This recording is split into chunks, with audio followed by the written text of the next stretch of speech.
అవగాహన లేకుండా రాజకీయాలు చేస్తున్నారు అంటున్నారు కదా. తెలుగుదేశం పార్టీ అధినేత చంద్రబాబు నాయుడు గారు ప్రతిపక్షంలో ఉన్నప్పుడు జైల్లో ఉంటే మరి ఏ అనుభవంతో నరేంద్ర మోడీ గారితో మాట్లాడి అక్కడ వాళ్ళతో పొత్తు అక్కడ పెట్టుకోగలిగారు, బయటకు తీసుకురాగలిగారు, 100% స్ట్రైక్ రేట్ సాధించగలిగారు, 164 సీట్లతో కూటమిని అధికారంలో తీసుకురావడంలో ఒక రింగ్ మాస్టర్ లాగా, ఒక బ్యాక్ బోన్ లాగా నిలబడగలిగారు. 100% స్ట్రైక్ రేట్ మీరు అనొద్దు.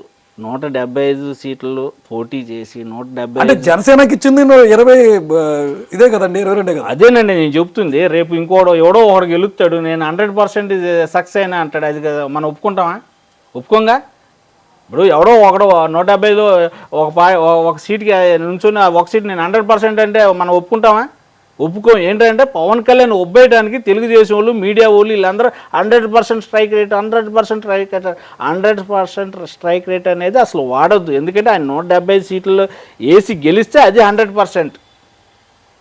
అంతేగాని అది వాడొద్దు. ఇక చంద్రబాబు జైల్లో అంటారా?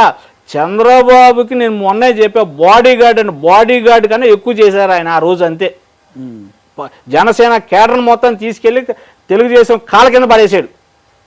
ఆయన కోసం ఆయన చేసుకుంటే మాలాంటి వాళ్ళు చాలామంది రోడ్డు మీదకి వచ్చి చేసేవాళ్ళం. కానీ ఆయన చంద్రబాబు కోసం చేశాడు, చంద్రబాబు కాళ్ళ దగ్గర పడేశాడు పార్టీని. అది పొత్తు ధర్మంలో భాగం అండి.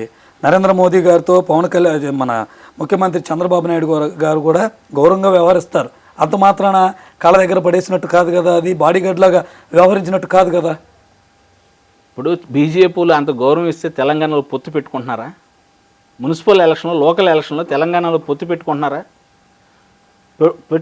బీజేపీలు వద్దు అంటున్నారు జనసేనని.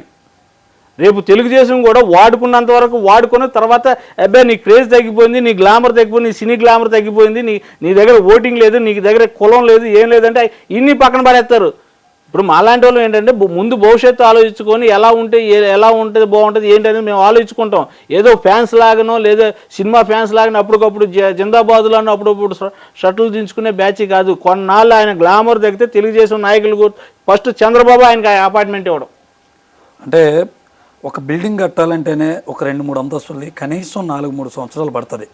ఆ పనులన్నీ పూర్తయ్యి గృహప్రవేశం చేసేసరికి మరి రాజధాని లాంటి నగరాలు నిర్మించాలన్నా, ఇంకా రకరకాల పరిశ్రమలు నిర్మించాలన్నా పీరియడ్ టైం అనేది ఉంటుంది.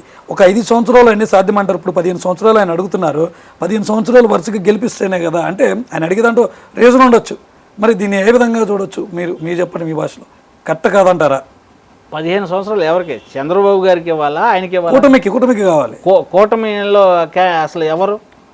కూటమిలో బీజేపీ, జనసేన, టీడీపీ వీళ్ళు ముగ్గురు రేపు కలిసి ఉంటారని గ్యారంటీ ఏంటి? అరే కలిసి ఉంటామని చెప్తున్నారు కదా. ఉంటే సరిపోయింది. ఉండరని గ్యారంటీ ఏంటి చెప్పండి? ఉండరు. ఎందుకంటే ఎగ్జాంపుల్ తెలంగాణ బీజేపీ జనసేనతో పొత్తు పెట్టుకోము అని క్లియర్గా చెప్పింది. రేపు పవన్ కళ్యాణ్ గారు గ్లామర్ తగ్గిపోయింది, కులంలో వాళ్ళ సొంత కులంలో పరపతి తగ్గిపోతే పవన్ కళ్యాణ్ గారిని కూడా లెక్క చేయడం తెలుగుదేశం వాళ్ళు. ఇది గ్యారంటీ కాదు కూటమి అనేది. ఎన్నో కూటములు వచ్చినాయి మన ఆంధ్ర రాజకీయ చరిత్రలో. మొన్నటిదాకా బీఎస్పీతో కమ్యూనిస్టులతో ట్రావెల్ చేశారు, దాన్ని వదిలేశారు. ఇప్పుడు వీళ్ళతో పెట్టుకుని ఇది గ్యారంటీ ఏముంది? రాజకీయ వ్యూహం సార్, అది రాజకీయ వ్యూహం. చంద్రబాబు నాయుడు గారు కూడా అన్ని జెండాలతో జతకట్టారు. మరి దానికి జతకదని అంటాం కరెక్ట్ కాదు. రాజకీయ వ్యూహంలో చంద్రబాబు ఎవరితో చేయి కట్టినా, ఎవరితో జత కట్టినా, ఎవరితో ట్రావెల్ చేసినా తన సీఎం ఆయన అయ్యేవాడు. ఈయన ఇప్పుడు వీళ్ళతో కలవటం వల్ల ఈయనకి ఏంటి? ఒక మినిస్టర్, డిప్యూటీ సీఎం కాదు ఆయన. 3-4 పోర్ట్ఫోలియో ఉన్న ఒక మినిస్టర్. ఎందుకంటే రాజ్యాంగంలో డిప్యూటీ సీఎం ఎక్కడా లేదు. ఒక మినిస్టర్ పదవి కోసం కూటమితో కట్టుకుంటున్నాడు. రేపు కొన్నాళ్ళు అయిన తర్వాత గ్లామర్ తగ్గింది అనుకుని తెలుగుదేశంలో దూరం. ఇప్పటికే కింద స్థాయిలో జనసేన వాళ్ళని కొడుతున్నారండి. కృష్ణా జిల్లాలో బందర్లో కొట్టారు, ఉయ్యూరులో మన నూజివేడ్లో కొట్టారు, జగ్గపేటలో కొట్టారు. తెలుగుదేశం పార్టీలో మీరు అంటున్నట్టు ఇప్పుడు ఈ కొట్టారు అంటున్నారు కదా, ఈ కొట్లట్లు అనేది రాజకీయాల్లో సహజమే. గ్రూప్ వర్గాలుగా విడిపోయి తెలుగుదేశం పార్టీ వల్లే దెబ్బలాడుకొని మర్డర్లు చేసిన పరిస్థితి ఉంది. ఒక జనసేన దాన్ని మీరు అంత భూతత్వంలో పెట్టి చూస్తున్నారు. ఇప్పుడు జనసేన నాయకులు కొట్టుకుంటే ఓకే, నో ప్రాబ్లం. ఇక్కడ జనసేన వాళ్ళని తెలుగుదేశం నాయకులు కొడుతున్నారు. చంద్రబాబు నాయుడు గారు కొట్టమంటున్నారంటారా? చంద్రబాబు కొట్టమంటున్నాడు, లేదా అక్కడ ఉన్న లోకల్ లీడర్స్ కొడుతున్నారు. ఇప్పుడు అక్కడ దాకా పిఠాపురంలో ఆయన మొన్న ఈ మధ్య పాస్బుక్లు ఇచ్చారండి. ఆయన ఫోటో లేదు ప్రోటోకాల్ ప్రకారం. పిఠాపురంలో ఆయన సొంత నియోజకవర్గం, తెలుగుదేశం వాళ్ళు ఇచ్చారు. వర్మ గారు బ్యానర్ పెట్టుకుని ఆయన ఇచ్చాడు, ఈయన ఫోటో లేదు. ఏం చేస్తున్నట్టు అధిక అంటే ఒక 3-4 మినిస్టర్ పదవుల కోసం తెలుగుదేశాన్ని తాకట్టు పెట్టాల్సిన అవసరం ఉంది. పోరాడండి, పోరాడితే సాధిస్తామనే నమ్మకంతో వెళ్దాం. అంతేగాని 2-3 మినిస్టర్ల కోసం ఏదో ఒక 20లో కూడా 10 సీట్లే జనసేన, ఆ 10 సీట్ల కోసం ఉన్న కేడర్ మొత్తాన్ని వాళ్ళకి తాకట్టు పెట్టాల్సిన అవసరం ఉంది. అంటే వ్యూహంలో భాగంగానే వాళ్ళతో సఖ్యతగా ఉంటున్నారు, గొడవలు పెట్టుకోవాలని పెడతారని చెప్పి మీ అధినేత పవన్ కళ్యాణ్ గారు చెప్తున్నారు మనం సమన్వయం పాటించాలని. మీరెవరు సమన్వయం పాటించి అధినేత సమన్వయం పాటిస్తుంటే కేడర్కి మీకేమైంది అంటున్నా? ఎస్, నేను చెప్తుంది అదే. జనసేన పార్టీకి వ్యూహము లేదు, గమ్యము లేదు.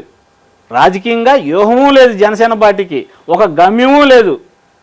15 సంవత్సరాలు ఆ సీఎం తెలుగుదేశం వాళ్ళు చంద్రబాబు గారు అవ్వాలన్నారు, చంద్రబాబు గారి తర్వాత లోకేష్ అవ్వాలని కోరుకుంటున్నారు. కానీ నేను సీఎం అవుదాని ఆయనకు ఉద్దేశం లేదు. ఇప్పుడు మా జనసైనికులు సీఎం అనే అదివరకు అరిసేవాళ్ళు, ఇప్పుడు సీఎం అని అరిసే పరిస్థితి లేదు.